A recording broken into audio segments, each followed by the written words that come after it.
In Hindi, it's called anivarya. I mean, it means unavoidable. Okay, ready to start? Thank you. Om Ajnanatimirandhasya Jnananjanashalakaya Chakshurunmilitam Yena Tasmai Shri Gurave Namah.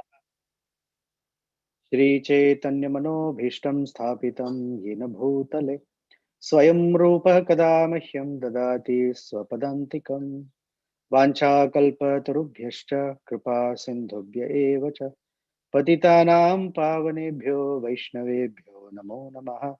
Jaya Shri Krishna Chaitanya Prabhu Nityananda Shri Advaita Gadadhara Shivasadi Gaura Bhakta Vrinda Hare Krishna Krishna Krishna Hare Hare Hare Rama Rama Rama Hare Hare Pujantam Rama Rameti Madhuram Madhuraksharam Aruhya Kavita Shakham Vande Valmiki Kokilam Apadam Apahartaram Tataram Sarvasampadam Lokabhiramam Shriramam Bhuyo Bhuyo Namamyaham Dakshine Lakshmano Yasya Vame Cha Janakatmaja Purato Marutir Yasya Tam Vande Raghunandanam Manojavam Marutatulya Vegam Jitendriyam Buddhimatam Varishtam Vatatmajam Vanarayutha Mukhyam Shri Ramadutam Shirasa Namami.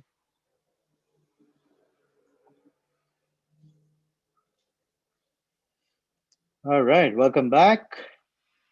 We are at a fascinating place in the Ramayana where um, Ravana has made up his mind to kidnap Sita, but he realized that he cannot do it alone. So he needs the help of Maricha. And we read how he traveled on his chariot, flew through the sky, and landed not far from Janasthan where Maricha is. So the next few chapters talk about the discussion between Ravana and Maricha. Mostly it's Maricha speaking. Chapters 37, 38, and 39. I will try my best to go through all three today if possible. But please be aware that there are some very, very good verses and some excellent advice that Maricha gives. Although he's a Rakshasa, he's giving some excellent advice to Ravana, and I don't want to miss this. So if I go slow, sorry. I'll try to speed up or keep pace as much as possible to narrate the story to you. Okay. So when Ravana told him that this is what you're going to do, help me. Remember, Maricha's mouth had dried up. He had to wet his mouth or throat with some spit or phlegm, spit, and his body was shaking in fear. And one might think he's afraid of Ravana, and that's what it is. But we'll find out. Actually, he's not afraid of Ravana per se, but there is something else that's fueling his fear. So, with a trembling and fearful condition, Maricha, the chapter 37 starts. Tat shrutva rakshasendrasya vakyam vakya visharadaha pratyuvacha mahapragyo maricho rakshaseswaram. So when Maricha heard, he spoke to the king of the demons, Rakshaseswaram. And Valmiki, who's a great sage, gives the following adjectives to Maricha, who's a demon. Vakya Visharadaha and Mahapragyaha. Vakya Visharada means an expert speaker, an expert who knows the beauty, the strength, the power, the usage of language. And Mahapragya. one whose intelligence is very heightened. He's a demon. Why does he have, why is he called Mahapragya? And Marichas begins his speech. And note the speech is very devotional, or it's coming from a person whose heart is filled with at least dharma. The knowledge of dharma is very clear. So he says, Sulabha Purusha Rajan Satatam Priyavadinaha Apriyasya cha Pathayascha Vakta Shrota cha Durlabha. This is a very famous verse. Many people who talk on Ramayana quote this verse. So the first line he says, my dear Ravana, in this world, you will easily find people who will flatter you, who will speak very pleasingly to you. Sulabha Purushaha Rajan Satatam Priyavadinaha. They can flatter, they can speak nicely to you, they can, glorify you. You'll find such people easily. However, Apriyasya cha Vakta Shrota cha Durlabha Pathyasya cha. But somebody who will speak in a displeasing way, but it is beneficial. Basically, that they will not sugarcoat their messages to you. Such speakers, Vakta, and Shrota cha Durlabha, and people who will accept such messages, who will hear them, are also very rare. People don't like to hear the blunt truth. People like to hear sugar-coated stuff. So speaking the truth, or speaking it bare bones, or hearing it bare bones, such people are very rare. And the word here is pathyasya, food that is insipid, tasteless, but is very beneficial to somebody. When someone is going through a major digestive problem or ill health, most of them will eat, they're recommended some very plain khichdi. It doesn't have much taste to it. It's insipid, unlike, fancy spicing and all the tasteful things and the six rasas in it. Yet it is very beneficial. It has no taste, but it is beneficial. So that is pathyasya.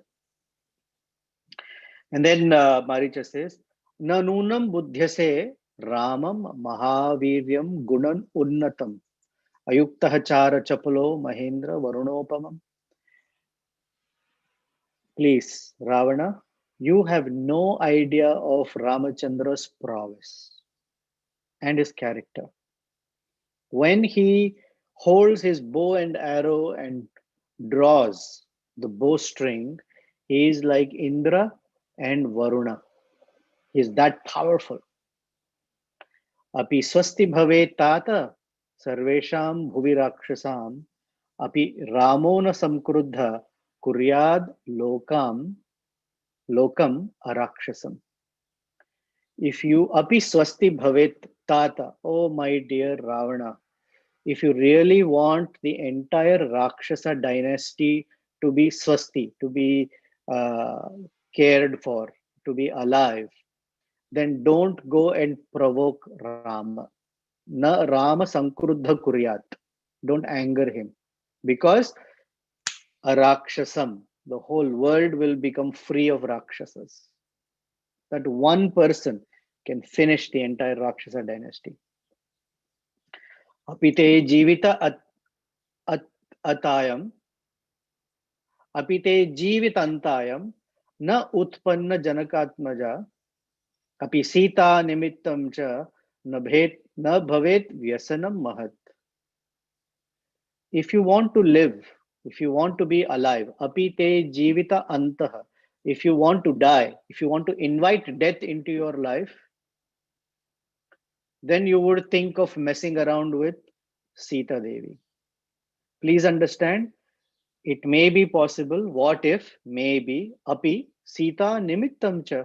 Maybe Sita is just an instrument through which Ramachandra wants to wipe out the entire Rakshasa dynasty. Think about it. Api tvam Ishwaram prapya kama vrittam nirankushaha na vinashyeta puri lankam tvaya sahasa rakshasa. it may be possible that you want to be the king of Lanka, but your heart is drawn by lust, kama vrittam. And how are you? Nirankusham. Ankusha is the rod by which the person controls an elephant. It pokes the elephant, or he pokes the elephant in the back of the ear, so it controls the big, mighty elephant. So Nirankusha means you're an uncontrolled elephant. You have nothing that controls you. So you will bring about the destruction of Lanka. Na vinashyet puri lankam tvaya saharakshasa. You don't want Lanka to be destroyed. Tvad vidaha kamah vritto hi dushyilah papa mantritah atmanam sahajanam rashtram sa raja hanti durmati. He says, you, Tvad vidhi, you should know that you are kama vrittah, you are lusty like anything. Dushyilah, you have no character. And papa mantritah, you have been ill advised. Somebody gave you really bad advice. Atmanam swajanam rashtram charaja hanti durmati. By your durmati, by your contaminated mind, by your ill mind, you will kill, you will hanti atmanam, yourself, swajanam, all your relatives, rashtram cha, and your entire kingdom. Then he says, you said, Ravana had previously said that Ramachandra was kicked out of Ayodhya because his father banished him and his mother kicked him out. So he says, Nacha Pitra Parityaktyo. His father did not abandon him. Na Amaryad Kathanchana, nor did Ramachandra break or violate any rules of etiquette. Na Lubdhaha, he is not crooked. Na Dushilaha, he is not a bad person with bad character. Nacha Kshatriya Pamsana, is not a black spot on Kshatriya character. Nacha dharma gunair hinaihi. He has not violated any of the dharmic qualities. Kausalya Ananda Vardhana. In fact, he is the one who gives Kausalya greater and greater happiness. Nacha tikshno hi bhutanam. He is not harmful or hurtful to any of the living entities. Sarvabhuta hiterataha. Sarvabhuta ahiterataha. He is also not against the welfare of living entities. In fact, he is sarvabhuta hiterataha. Then he says, Vanchitam pitaram drashtva kaikeya satyavadinaha karishyami iti dharmatma tat pravrajito vanam. He came into the forest out of his own volition. He left the great kingdom that Dasaratha wanted to give him but could not. And Vanchita Pitaradam Drashta, he saw the difficulty in his father because his father is a truthful person and it was Kaikeyi's ill devised plan. So he left it and came here. And Kaikeya Priya Kamartha Pitur Dasarathasya cha Hitva Rajyam cha Bhogancha Pravishto Dandakavanan. He entered because he wanted to keep Kaikeyi happy, and that is why he came into Dandaka forest. Ramah Karkashaha Tata na avidwan na ajitendriya anrutam na shrutam chaiva daivatvam vaktumarhasi. Ravana, you cannot speak about Ramachandra in those negative ways because he is not a ruthless person. Na karkashaha. Na avidwan. He is not a fool. Na ajitendriya. He is not a person who has no control over his senses. His senses are very controlled. Anrutam na shrutam chaiva. He has never heard, nor will he speak anything that is untruthful. So you cannot speak like that about him. Ramo Vigrahavan Dharmaha Sadhu Satya Parakramaha Raja Sarvasya Lokasya Devanam Iva Vasavaha. What a wonderful glorification of Sri Ramachandra. Ramo Vigrahavan Dharma. Ramachandra is the embodiment of dharma. Sadhu, very, very saintly. Satya Parakramaha, his greatest weapon is his truthfulness. Raja Sarvasya Lokasya, he is the king of the entire universe or world. And among the devas, he is like the Vasu, all the Vasus. Then Katham nu tasya vaidehim rakshitam svena tejasa ichase prasabham hartum prabham eva vivasvatah. Katham, how are you thinking that you can somehow separate Sita from Ramachandra? She is his own effulgence. Ichase, how are you wishing to do this? And that too, prasabham hartum, forcefully take her away.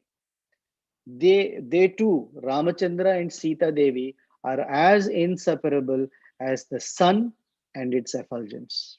Prabha means the effulgence, and Vivasvataha means of the sun. The sun and the sun rays cannot be separated. That way, Ravana, you cannot separate Sita from Ramachandra. Shara Archisham Anadhrusyam Chapa Khadga Indham Rane Rama Agni Sahasa Deeptam Na Praveshtum Tomarhasi. You cannot separate or take away Sita, because when Ramachandra, you will find Ramachandra there, and he mounts the arrow on his bow. That arrow is like the tongue of the flame. You know, when you see a big fire and you pour more ghee, the fire just completely goes out of control, and these long tongues of fire emanate. So his arrows are those tongue. Okay.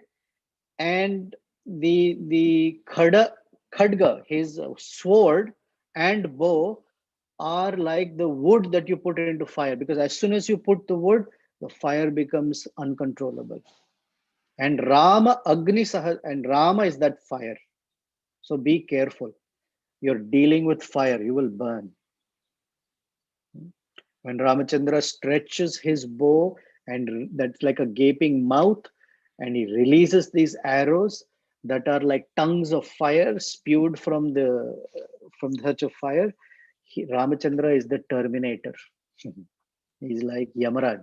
He will finish everything, because once you start a fire, you cannot tell the fire only burn this part and not burn that part, like a forest fire. It burns everything in every direction.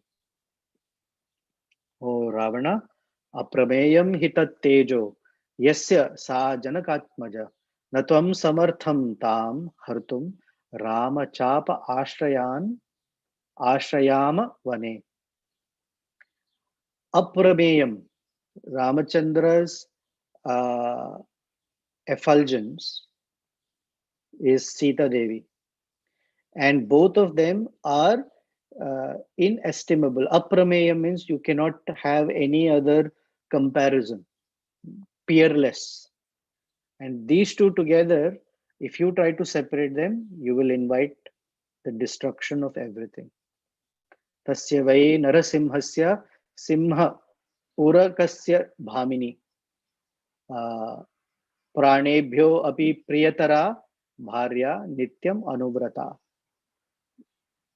Tasya, that Ramachandra, vai, for sure, naraha narasimhasya. He, among human beings, he is the lion. Indirectly, he is Lord Narasimhadev. Simha urakasya bhamini. And Ramachandra's chest is as wide like that of a lion. Simha urakasya. And bhamini, that wife of his, pranebhyo abhipriyatara. She is dear to him more than his own life. In Sanskrit, priya means dear, priyatara means more dear or dearer, and priyatama means dearmost. So pranebhyo api priyatara bharya nityam anuvrata, and she is always with him, following along. Nasa dharshayutum shaktya Maithili ओजस्विनः प्रियः दीप्तस्य इव हुता आशाया शिखा Sita सुमध्यमा. He says, Sita may look from a figure perspective very curvaceous and very attractive, but she cannot be touched or abused by anybody. Anybody. Then he says, Kim udyamam vyartham imam kritva te rakshasadhipa. Udyamam means effort, an attempt. Kim udyamam vyartham.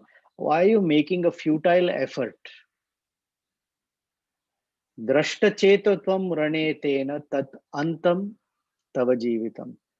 You think you can fight Ramachandra. Actually, drashtachetatvam, even only Ramachandra looking at you means you're going to die.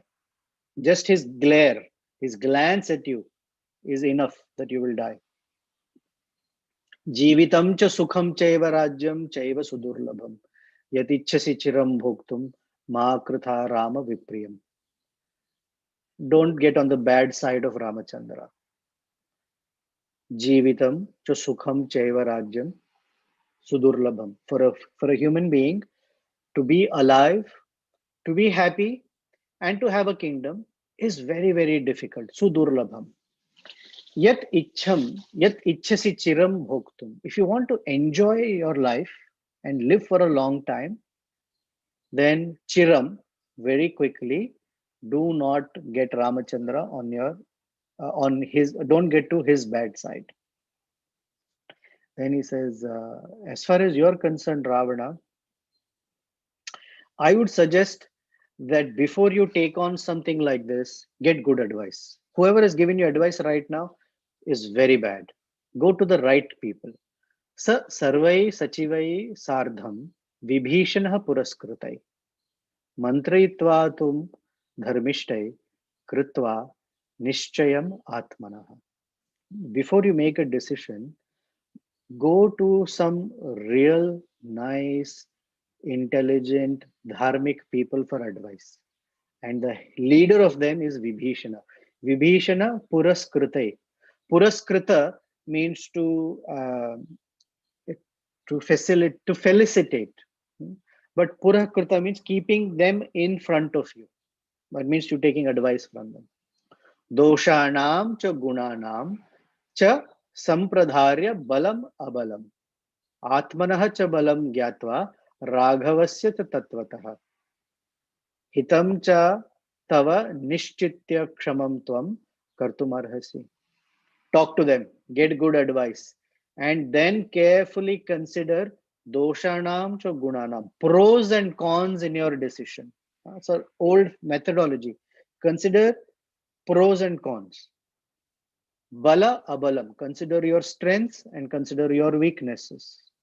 And whose atmanam cha balam gyatva raghavasya cha tatvata, and in clear, truthful way, consider your strengths and weaknesses and consider Ramachandra's strengths and weaknesses.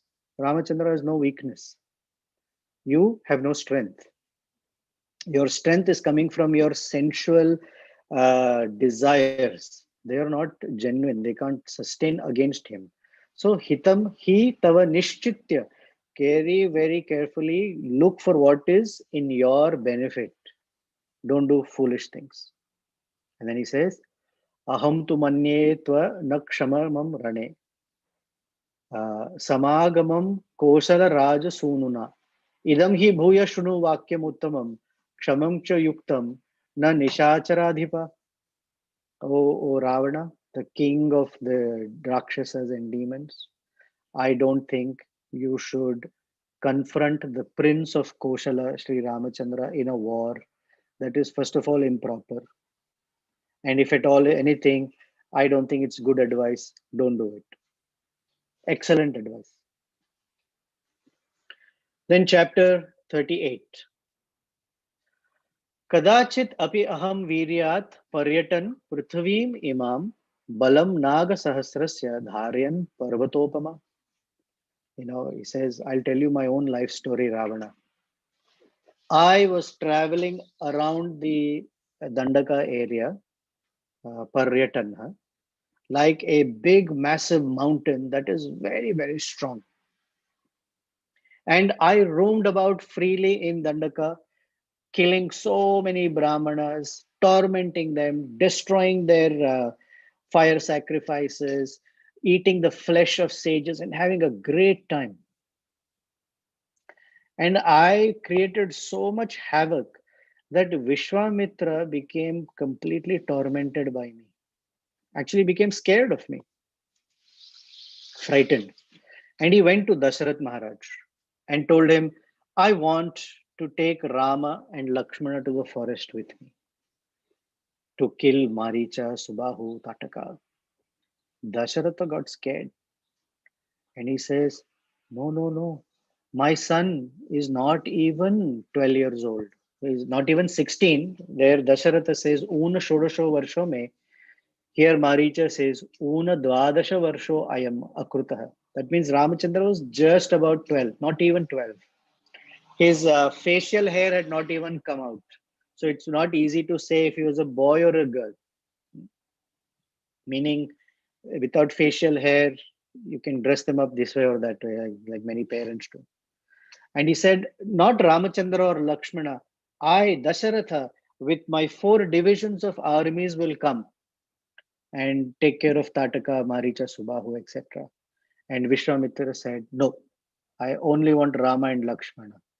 So unwillingly, Dasharatha gave Ramachandra and Lakshmana to go. And these 2 boys, okay, you have no idea, Ravana, when they came to Dandaka forest, and we, all of us, came with this amazing power to destroy that particular fire yagya. These 2 boys that were standing there, Rama and Lakshmana, they didn't even have mustaches yet. But they were standing there with this beautiful dark complexion, wearing a single cloth, and their head was shaded with a sikha on it. They were wearing golden necklaces, holding bow and arrow, and were radiating this effulgence that I have never seen like that. It seemed like a very young moon had just risen from the ocean. Bala Chandra Iva. Then, and I, he was like this young moon, and I was like this big, dark, black cloud. Tato aham megha shankashah. Tapta Kanchana Kundala, and I had this blazing earrings. I was very forceful. I had this boon of Lord Brahma, and with great pride, I entered Vishwamitra's fire yagya place. When Ramachandra looked at me quickly, without much hesitation, he strung his bow, and I thought, is just a little boy. Raghava is just a boy. He says, Avajanan aham mohat, Balo ayam iti Raghava. Balo is just a little boy. And I didn't care for him, and I went in with great gusto. Ramachandra then released, 3 of us had attacked very quickly. So Ramachandra quickly picked 3 arrows and left them with such swiftness that one arrow hit me. Luckily, it didn't kill me. It hit me, and I was pushed away 100 yojanas out into the sea. At that time, Ramachandra did not kill me, thank God. But the force of that arrow was so strong that uh, I was thrown away into an ocean. And the other 2 immediately died. And when I was hit into the ocean, I fell unconscious for a very, very long time. Okay. So it is me. Even then, Ravana, I don't think you should go fight Ramachandra. You may think that uh, frolicking, fighting, and all this gives distress and disaster, but whatever it is, uh, all of the Rakshasas will die. So then, the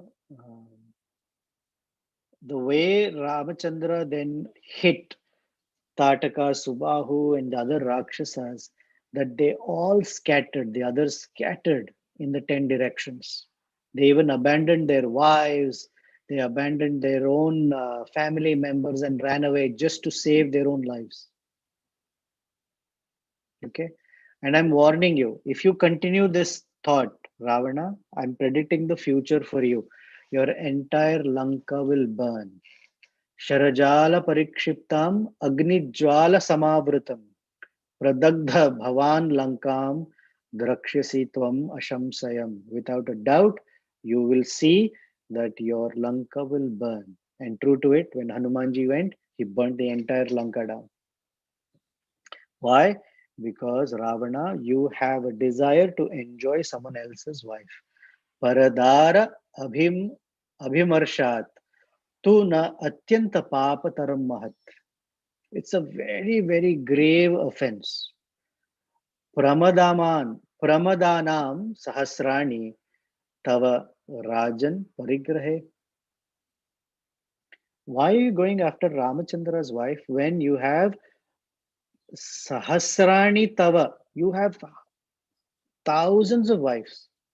And Pramadanam, uh, you have 1,000 wives. Why do you want Sita? Then he says, Bhava Swadara Nirataha Swakulam Raksha Rakshasa Manan Vidvancha Rajan Na Jivitum Cha Ishtamatmana. Just stay with your wife, be in your house, manage your kingdom. Don't mess with Ramachandra. You will kill everyone. He's saying this again and again. You will bring your destruction of yourself, your wife, your children, your family. Everything will get destroyed. Don't do this.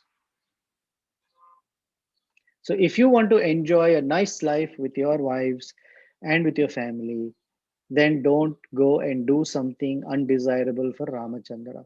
Kalatrani cha saumyani, mitra varga tathaivacha. Mitra Varga means with your circle of friends. Yadi ichchasi chiram bhoktum. If you want to enjoy for a long time, ma kritha rama vipriyam. Don't go and do something that is unbeneficial or against Ramachandra. And he says, Nivaryanam suhrada mayash brasham. Prahasya sitam yadi dharshayasyasi.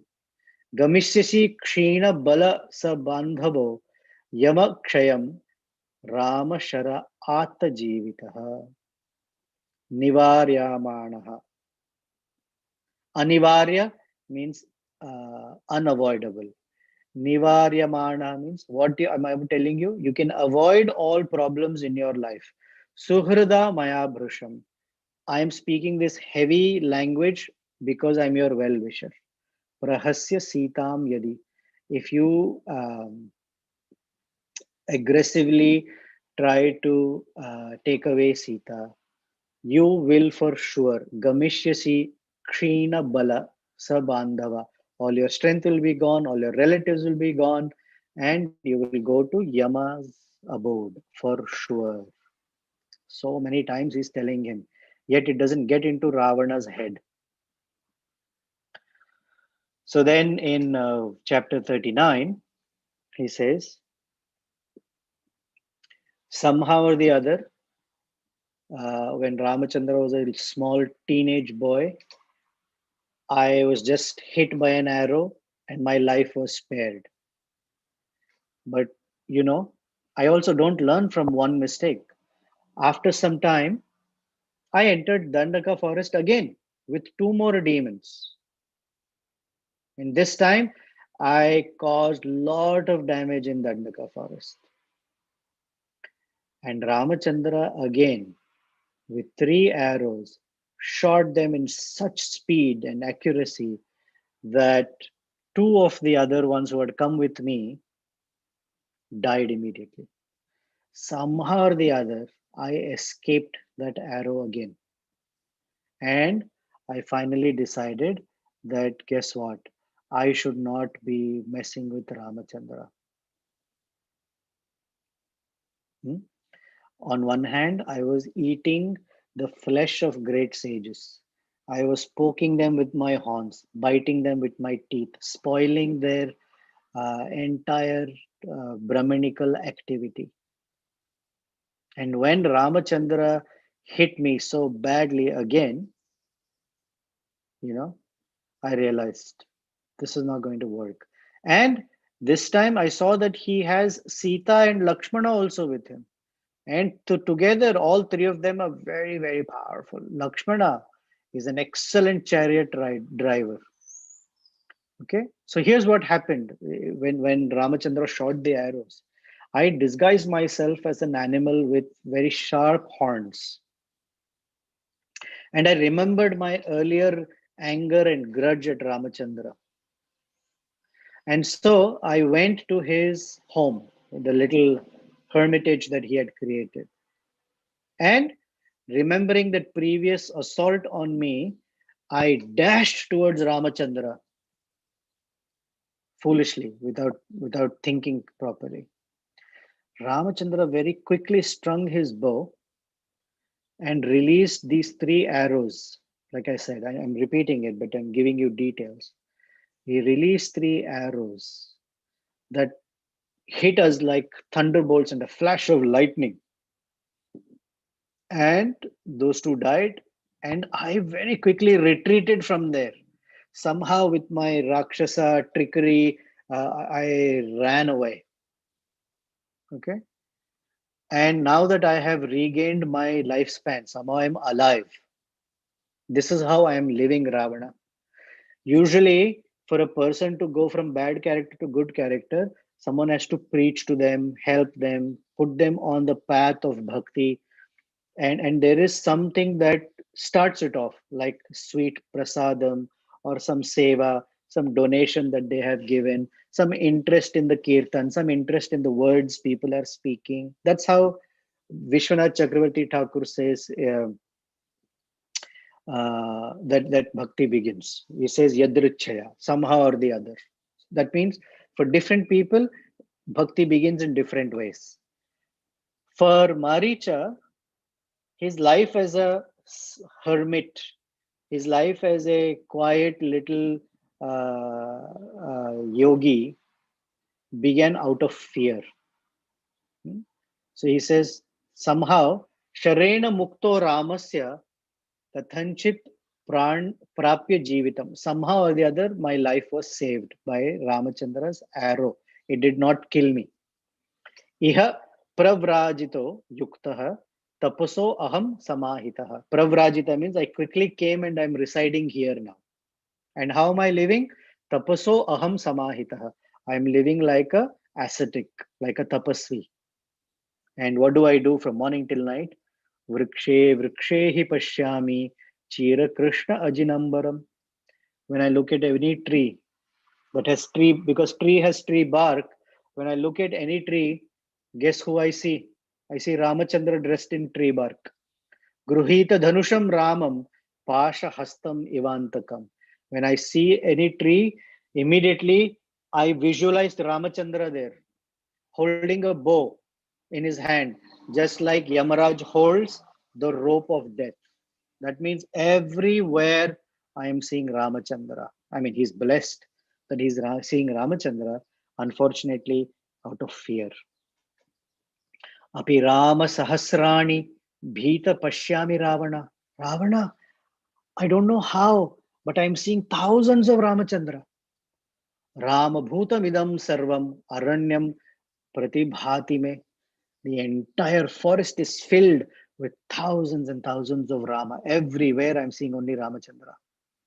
Ramam eva hi pashyami rahite rakshaseswara drishtva swapnagatam Ramam udbhramami vichetanaha.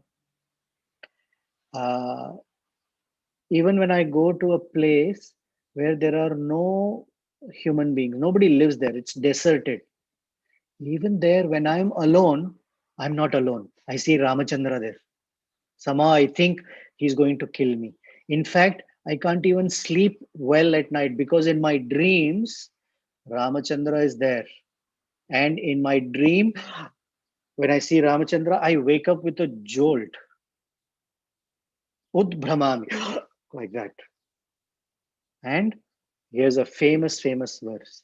Rakaradini namani Rama trastasya Ravana Ratnani cha ratha cha eva Vitrasam janayanti me. Rakara adini namani. Namani means names. When I hear any words that start with the syllable ra, rakara adini. So whenever I hear any word starting with the syllable ra, I get into this fit of terror or fear. Rama Trastyasya. Because I am terrified of Ramachandra, I think that the word that someone is going to speak is actually Rama. But even if they are saying Ratna, he says Ratnani cha ratha cha eva. When someone is about to say Ratna, when I hear the Ra, I think of Rama. When they are going to say Ratha, I think Ramachandra. In fact, your name is Ravana. Somebody will say Ra. I'm struck with fear because I'm hearing Rama. Vitrasam janayanti me. These words create the greatest torment in my life. Therefore, I cannot hear a word that starts with Ra. Aham tasya prabhavagyo na yudhyam tena te kshamam. Balim va namuchim va api hantyadhi raghunandanam. This Raghunandana, Ramachandra, don't think of him as a mere human being. Balimva Namuchimva, he alone can finish the great Bali Maharaj. He alone can finish Namuchi. Don't underestimate his strength. Rane Ramena Yuddhasva Shamam Va Kuru Ravana Nate Rama Katha Karya Yadimam Drashtumicchasi. You want to enter a war with Ravana, you want to avenge the death of Khara and all that, it's your headache. But forgive me. Yeah? Forgive me. Kshamam Kuru Ravana. Please forgive me. I cannot participate in your plan because I will die immediately. Somehow, twice, my life has been spared. I don't want a third strike. Bhavaha sadhavo loke yukta dharmam anushtita. Paresham aparadhena vinashta saparichada. In this world, many great sadhus and dharmatmas, their life got utterly ruined, along with their entire families, because of the misdeed of others. Meaning that there is what is called collateral damage, unintended consequences. Because of your act, Ravana, so many of the other Rakshasas, their wives, children, the whole families will be destroyed. Even great sages got destroyed because someone else acted really badly. So he says, Sa aham para aparadhena vinasheyam nishachara kuruyat kshamam tattvam tvamna anuyami me. I will not follow you. I will not follow your advice. I will not follow your path. Just forgive me. Mujo chodo yaar.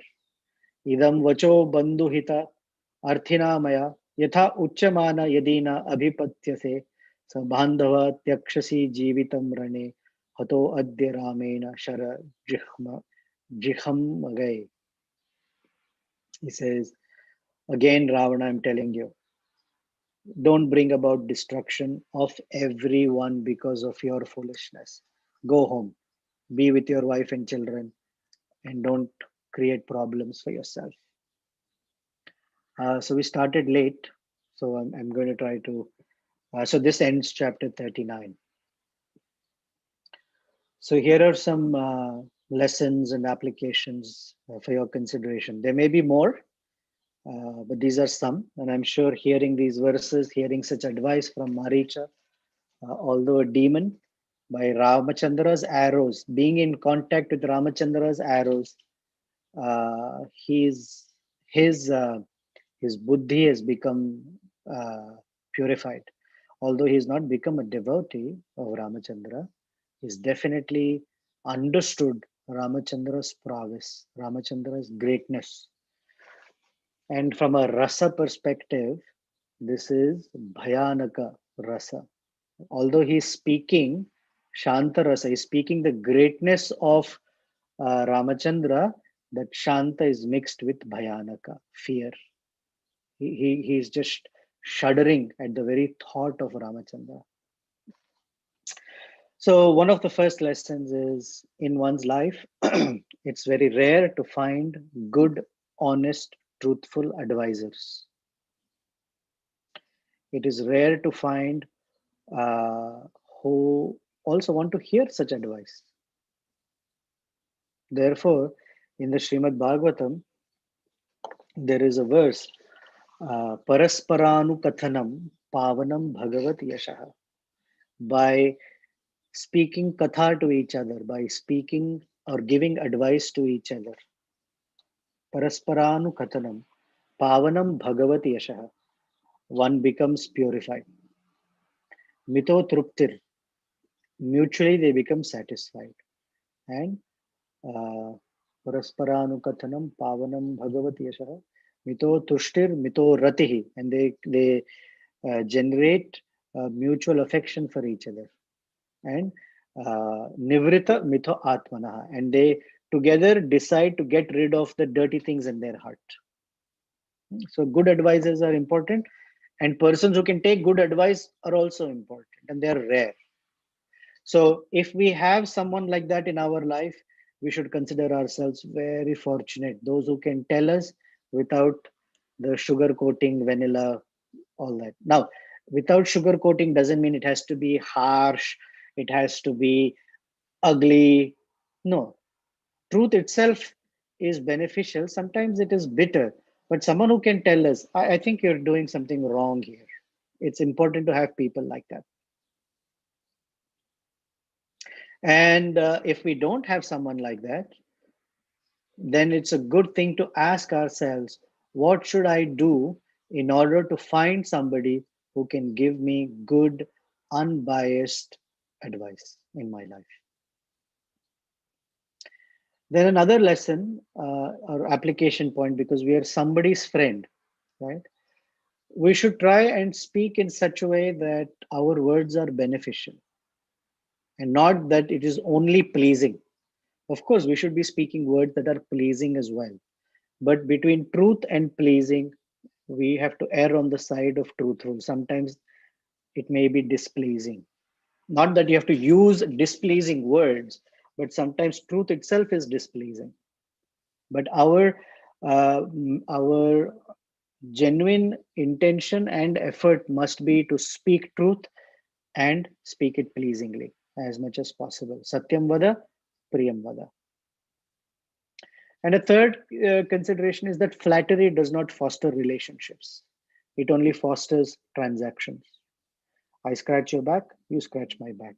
I flatter you, you flatter me. So these are transactions. It's not relational. Gukhyam akhyati prichhati is relational.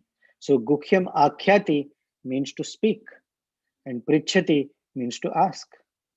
So one who can speak gukhyam doesn't necessarily mean secretively or confidentially. What it means, gukhyam means to cut through the clutter and find that nugget that is hidden in the topic, and it has to be spoken. So one way to distinguish between flattery and appreciation is flattery is grandiose words, and it is so exaggerated and vague. Oh Prabhu, you are like the glowing sun in my life that gives light and warmth for me. It's vague. It's definitely exaggerated like anything, although it is an analogy, but analogies have to be done in a way that is realistic. By your words, I feel like a sun has risen in my heart, that my darkness has been eliminated.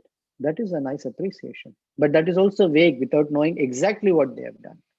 While appreciation talks to the specific acts that the person has done for us. thank you, or I appreciate that you gave me good advice when I was in such and such situation, and your advice was for me to disengage from this, or speak like this, or stand up for this.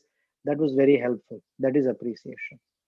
But oh, Prabhu, your words are like flowing nectar. Or Mataji, when you speak, I feel like it is an orchestra. These exaggerated things, they're only flattery. They only fan the ego, but don't foster relationships. So, good lessons from Maricha. And let's see if you have any questions or comments or thoughts. I spoke fast because I was a little conscious of time. Hopefully, it was not too fast. Hare Hare Krishna, Krishna Prabhu. Prabhu. Oh, sorry. Go ahead, Prabhu. Okay, thank you, Mataji. Hare Krishna Prabhu, Dhir Lildas here. Prabhu, my question is, I have two questions. One question is why Maricha was spared by Lord Ramachandra two times. I mean, why not he was killed at the very first instance? Yeah, why not? I mean, the Subhahu and Tadka, they were killed, but he was left. I mean, what was the Yeah, purpose behind that? I mean, we don't know purpose. I mean, we know as the Ramayana is unfolding that there is some reason behind Maricha not being killed. There is a grander reason. In a war, he's shooting arrows and some died. This guy did not die. From a story perspective, somehow he thinks, I escaped Ramachandra's arrow. But from a spiritual side, Ramachandra is making him an instrument. I see. Another question, Prabhu, that how do we process ourselves or how do we respond when we are at the receiving end of this flattery or the appreciation which is vague? Laugh it off. Don't take it seriously. If you recognize it's flattery, just laugh it off. If you take it seriously, that, yeah, indeed, I am like the rising sun that dissipates darkness. The person who flatters, nothing happens to them. The person who's flattered becomes flattened. Thank you, Prabhu. Thanks. Hare Krishna, Prabhu. So, Prabhu, more and more I'm realizing recently that, when I seek advice, the advice that's given to me is mostly that I need to find my own voice and my own answers. And you are here saying, well, a truthful, it's great to have a person who can truthfully provide us feedback. Yeah. And inputs. So what do I do when so there are two things. Yes, that one provides the feedback, and the other is, well, Krishna in the heart is already providing answers. So it's me to find those answers and those solutions. That's not our process. Our process is that someone has to confirm what we think is Krishna in the heart speaking. That's our process. It doesn't mean that someone has to tell us turn left, turn right. It doesn't. But someone can help us understand and examine what we are thinking, whether it is beneficial or not beneficial, what the pros and cons are. Like Maricha is telling, please gunan, agunan. Please look through all the pros and cons. That is our process. Unless we are looking for someone to tell us, what should I do? Okay, do this. Not that. Very rare. Only perhaps a spiritual master might tell someone, do like this. But most other friends will say, oh, hold on a second. Before you do this, have you thought about this? Have you thought about the consequences? Is it possible that you may be in the wrong position here? Is it possible that you're overreacting to something? These are friends who even put the question in our brain, hey, am I even overreacting on this one? Or tell us, yeah, I think you're overreacting, looks like. Or what are the, just go through different, I don't want to pull out every scenario, but our process is not just whatever occurs to me I should do, but I'm supposed to confirm with well wishers. This the training of empathic listening has that component that we just listen as a support person and really don't provide any suggestions. Just hearing intently with all one's presence will really help the other person. So, what's your thought on that? I mean, there are two different models, Atulya. You cannot always stick to one model, you cannot always stick to the other model in the course of life. Sometimes, in most cases, hey, should I wear this dress, that dress? Should I go to this party or not? Should I do this or do that? Versus, look at what Ravana is about to do. If someone is going to go off the cliff, you're not going to say, I'm just being empathic. You tell me if the cliff looks too steep or no. You decide. That's disservice. You tell them, no way, shut up. You're not going to jump. Mm. Then you pull them aside and say, now let's talk through what's going on. That's different. But if someone's going to jump off the cliff, you're not going to get through. It's an emergency situation. Got Someone it. is going to do something very harmful to themselves and everyone else. You don't get into such conversations at that time, right? Yeah.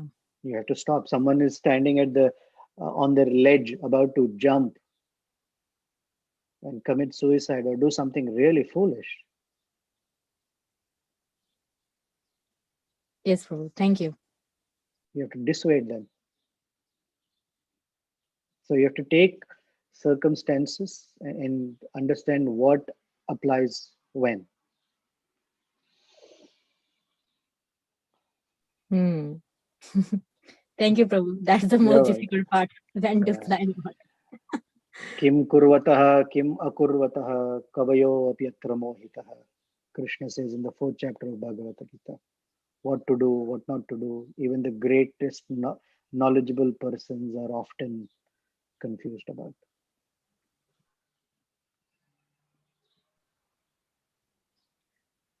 Hare Krishna Prabhuji, my humble respects. Hare Krishna. Hello, Srila Prabhupada. Prabhuji, you just mentioned that Maricha became an hermit out of fear, and a lot of people turn to the life of renunciation when they have accumulated pious activities. So, where and how can one understand when one turns towards this life of renunciation?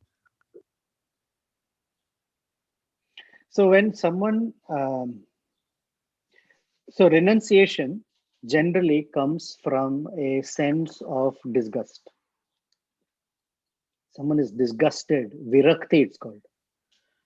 From virakti comes when they leave everything, tyaga or vairagya. Vairagya means removing any sense of attachment to this world or any people in this world. In most cases, or in many cases, I shouldn't say most, in many cases, it seems to work. And in many cases, it seems to fail. So virakti is necessary for sannyas, no doubt. But along with virakti, there has to be something else as well. It requires a kind of determination, one. And second, what the virakti is being propelled by. So visually, if Krishna is pulling a person very strongly, and therefore they detach themselves from the world, that is stronger, versus the material world pushes them out in a way that they don't want to take care of their responsibilities. It's too painful. It's too, I don't like it. That is all from the mind. And that virakti is usually dangerous. Okay. So it's not just virakti, but what is propelling that virakti needs to be examined. And it's not always so visibly clear. Okay. Hmm? So does any scripture talk about this in specificity? Yeah, in Bhagavad Gita, chapter 5, right in the beginning, Krishna saying about sannyasa, what sannyasa means. He says sannyasa doesn't mean you don't light a fire or don't do this activity. Sannyasa means not the giving up of action, because sannyasa means to give up, right? And most people think, oh, I have to give up what I'm doing. And so in the fifth Yes. chapter, Krishna is saying sannyasa does not mean giving up activity, it is giving up the sense of proprietary in the activity, that I am the Yes. doer and this is for me. That is sannyas. Okay. Thank you, Prabhuji. You're welcome. In the seventh canto, 12th chapter, I think, or way in the end of seventh canto, Narada Muni is speaking to Vasudev about the different orders of spiritual life. In that, he speaks about sannyas ashram as well, particularly about sannyasis, of Mhm. course, but the mentality is spoken there. Okay. Thank you. You're welcome.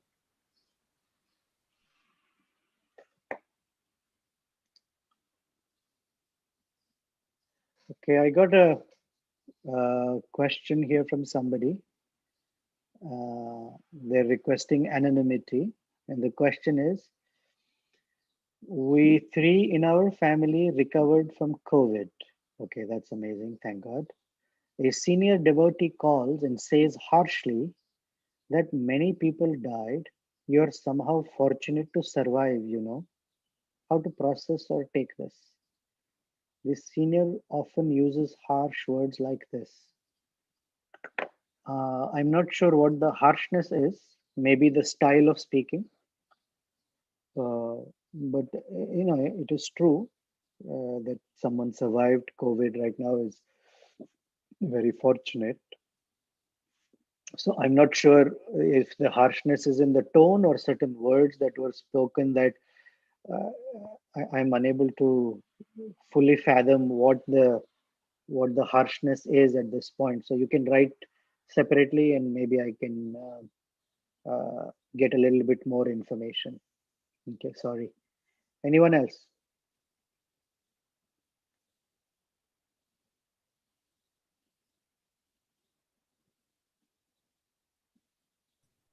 Okay. Hare Krishna, Prabhu. Krishna Kumar Das here. Yes. Prabhu, Marichi's devotion, I mean, the way he describing, though it seems like he has just taken to this path very recently, because Lord Ramchandra has been living in Kanda-Ch37-39 since only recent time. But uh, uh, has Maricha transformed into a devotee, or? No. Oh. No. Marriage is not formed into a devotee, because the pure bhakti means anyabhilashita shunyam jnana karmadhanavritam. That may be there. Anukulyena Krishna anushilanam.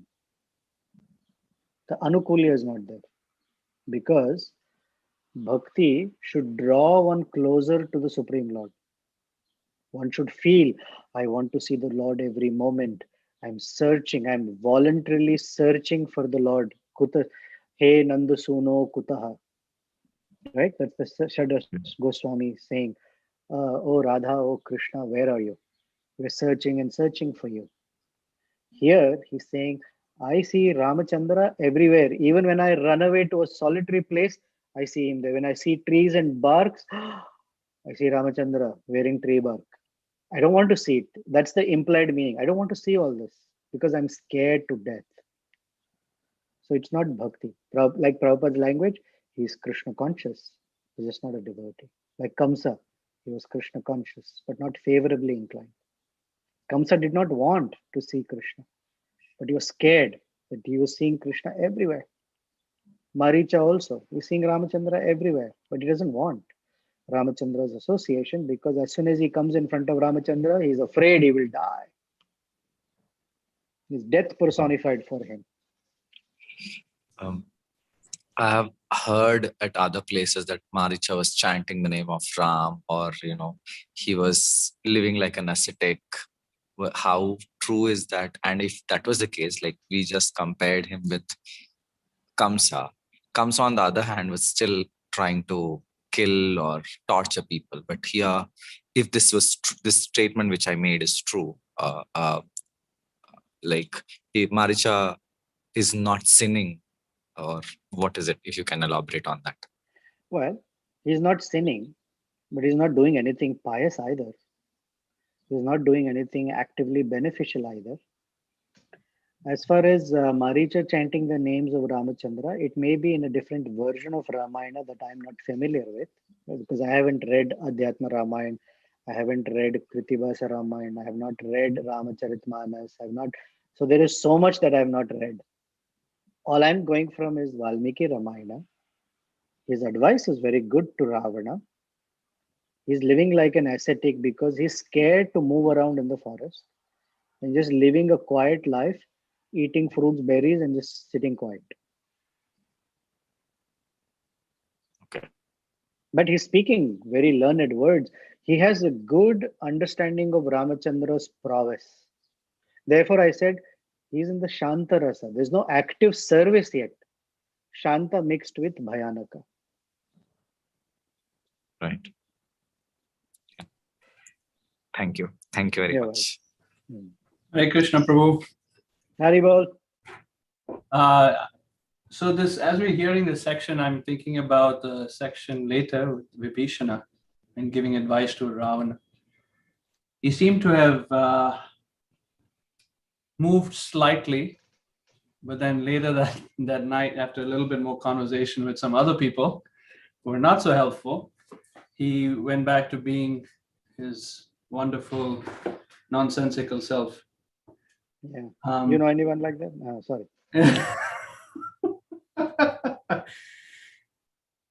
No comments. And then Vibhishan finally said, that's it. I'm out. He was told, he was explicitly told, I'm out.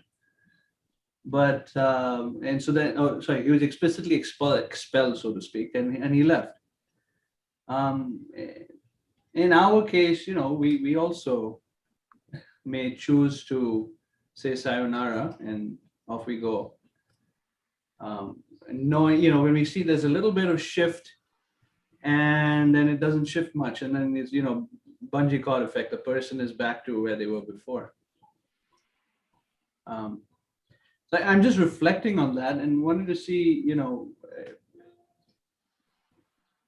are there situations in life where someone stuck it out and stuck it out and stuck it out, unlike what Vibhishana did? And should we consider that? I mean, Maricha, unfortunately, was just chastised, and out of fear, he had to go back and do whatever he did. But Vibhishana could thoughtfully make a choice. When you're talking about Vibhishana, so first let me answer the question. I don't know yet someone who's stuck out and stayed there.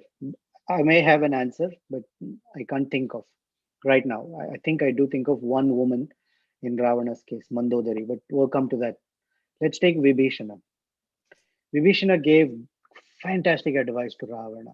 Please don't do something that will destroy you, me, this brother, that brother, your son, family, everything. Don't do it. Don't do it. Don't do it. Don't do it. Yet, he left. He only left when he was insulted by Akshay Kumar or Indrajit.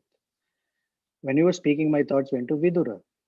Vidura also told Duryodhana, don't do something like this. This is really, really bad. Don't do it. Duryodhana insulted Vidura, and that's when Vidura left. Because once there is aparadh of insulting, then anything else now adds more fuel to the fire, and the destruction becomes hastened. It's much faster. So these great personalities just walk away to not let the person, or to say let them fall at a slower rate than a faster rate. Yeah. So Vibhishana left. Mm-hmm. So in our text, Shamakun said Bhishma. Did Bhishma stick it out? Bhishma stuck it out not so much to advise Duryodhana. He stuck it out because of his affinity and his loyalty to the seat of Hastinapur. He had promised that I will take care of that throne under all circumstances, but I will never ascend it. His promise kept him going. Yes, his promise for the throne kept him Right, going. He right. promise that he made to Shantanu, the promise he made, all of that kept him going, although he disliked Duryodhana like anything. And so the best way that he maintained his loyalty and he maintained everything and his affection for Yudhishthir Maharaj and that they should win the war is when he advised Yudhishthir Maharaj that I can only die in one of three ways. The first two you don't have. You don't have an archer greater than me. Something else you don't. And I have a boon that I will die only on my wish. The third is I will never shoot an arrow at a woman. Right? So if you have Shikhandi there on the chariot, I will not shoot any arrows, and that will give you the opportunity to kill me or to maim me, and then I will leave my body. So he preserved the promise here. He gave his love and advice to Yudhishthira and moved on.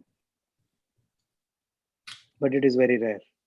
But Mandodari stuck it out. And would that And be partly due to the chastity of being a wife? Mandodari is, yeah, promise partly as- due to chastity, well-wisher, because she will stay with him till the end. A brother may or may not, but a wife will, or a husband with a wife should. Somehow she stuck it out. And that's her lamentation in the end. Hmm. I've been contemplating this, and I'm going to speak about this tomorrow. That when we do wedding mantras, and it's called Granthi Bandhana, the groom and bride's garments are tied into a knot. And during that time, while sprinkling sacred water, the mantras recite the names of the greatest couples in the universe. Yeah. Devahuti Kardama, Sita Rama, Radha Krishna, Indra Sachi, Ahalya Gautama, Ravana and Mandodari. Yeah. And it baffled me for years.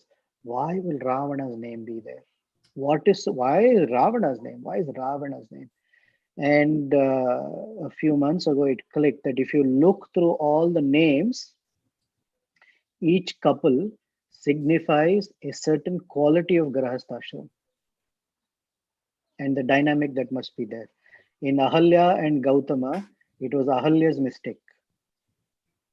But they did not get, their marriage was not destroyed. Ahalya very lovingly was put on a path of becoming repaired, if you will, by getting Ramachandra's mercy in a very unique way. Hmm. In Ravana and Mandodari, Ravana's indiscretions, the vile defiling of so many women, Mandodari kept giving him one more opportunity. And in the modern way, someone might say she's foolish. Anyone can say that, but she stands by or she epitomizes the sense of giving it one more try, giving it one more opportunity. Because Ravana never mistreated Mandodari particularly. He was just too he was a rowdy with his senses. So each couple, there is this set of names. We don't have the time to go through each one of them, but it's very, very beautiful. Why their names are provided. That means in a marriage, the wife can make a mistake and it should not break the marriage. The husband can make a mistake, it should not break. This one, that one, the culture like this, the values like that, like this couple, modeled after them. So many couples are talked about. Hmm.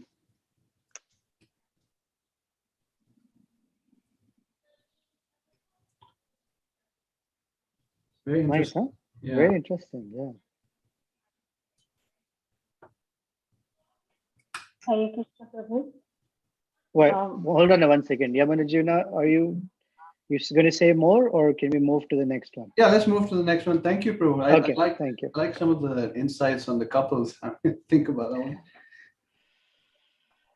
Okay, final question. It's 10:23. Sorry. Okay, someone was saying Hare Krishna.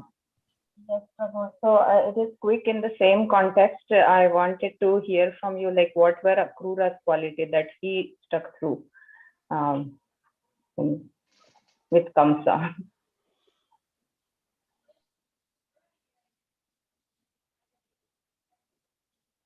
It's a good question. I haven't given it much thought, except for sometimes there might be a friend or an advisor who will stick on just to keep giving advice. However, Akrura was never insulted by Kamsa. He was given advice, but he was not blatantly insulted.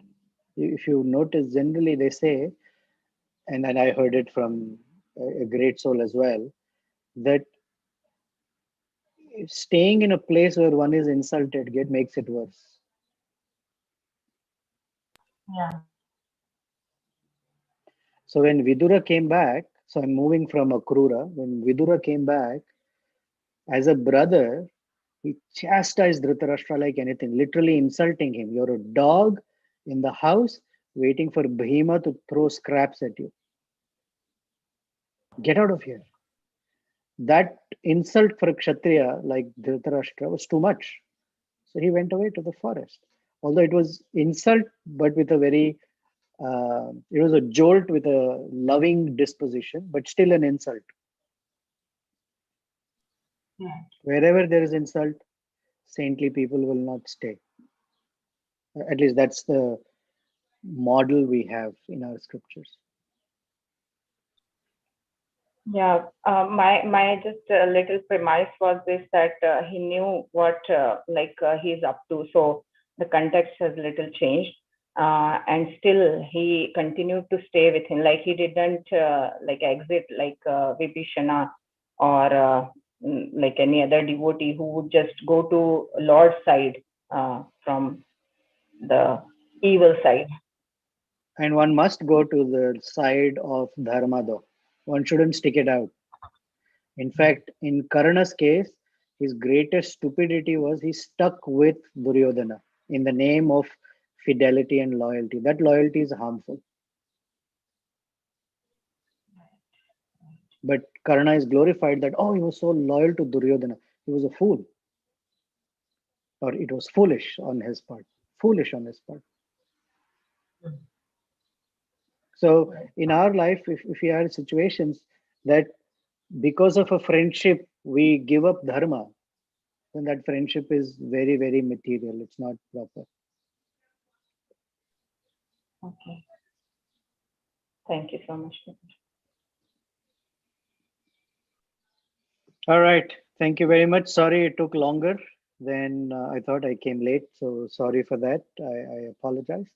And next week, I will let you know if we have a class or not. I have to be in a marriage, not my marriage. I have to be in someone else's marriage. But I don't know if it's there in the daytime or not. I can't remember. If not, we'll meet after that. We'll find a time. Until then, please count our blessings if we have that. We have some nice, loyal, loving friends and advisors who are genuinely our well-wishers, that they will stop us from jumping off the cliff. And if we don't have such persons, then we pray to Sri Ramachandra, Sita Ramachandra, that maybe we find someone like that. They send someone like that in our lives, because the wealth of such a friend or friends is incomparable to anything else. As Maricha said, aprameyasya, cannot compare it with anything else. Thank you. Sita Ram Lakshman Hanuman ji ki jai, Srila Prabhupada ki jai. Jai. Thank you, Prabhuji. Thank you.